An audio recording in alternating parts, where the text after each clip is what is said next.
د سلام په وړاندې کولو سره پام وکړئ د نن ورځې تازه مهم او وروستۍ خبرونو ته. ګرانو لیدونکو السلام علیکم.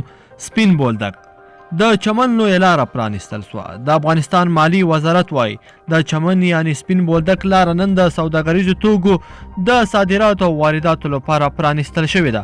پاکستان د مارچ د روانې میاشتې په 1 نیټه د چمن سپین بولدک بندر په دغه هیواد کې د کرونا وایرس د ناروغۍ په خپرېدو سره تړلی و.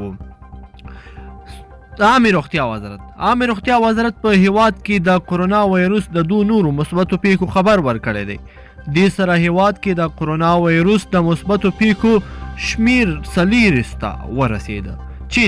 چین د کرونا پر وړاندې مبارزې په موخه افغانستان ته فني او تخنیکي ټیم استوي.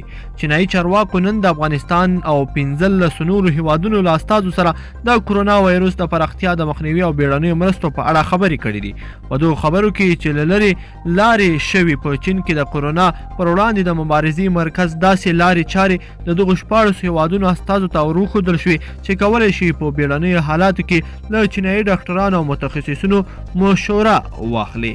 پاکستان کې پر کرونا د اخته کسانو شمیر 449 تنو ته رسیدلی دی. په پاکستان کې د کرونا وایرس د 99 تازه پیښو په ثبتېدو سره په دغه هیواد کې د دغې ناروغۍ د اخته کسانو شمیر 419 تنو ته رسیدلی دی. تازه په خیبر پښتونخوا کې 23 او په بلوچستان کې 76 کسان د دې ناروغۍ په مرض اخته شوي دي. زلمی خلیلزاد د افغان سولې لپاره د امریکا ځانګړي استازي زلمی خلیلزاد افغانانو ته د نوي کال مبارکي ویلې او یو ځل بیا یې پر افغانانو مشرانو د یو ټول شموله حکومت د جوړېدو غږ کړی دی. خلیلزاد پر خپله ټویټر پاڼه لیکلي چې د نوي کال په مناسبت تر ټولو غوره ډالۍ چې افغان مشران یې هیواد ته ورکولی شي دا ده چې یو ټول شموله حکومت لپاره هوکړې ته سره ورسیږي. ګرانو لیدونکو په دې هیله چې دغه ویډیو به مو راسره تر پایه پورې کتلی وي. که مو دغه خبري ټولګه خوښه شوې وي نو ویډیو د سره لایک کړئ او چینل هم سبسکرایب کړئ. تر بلې ویډیو پورې د لوی الله په امان.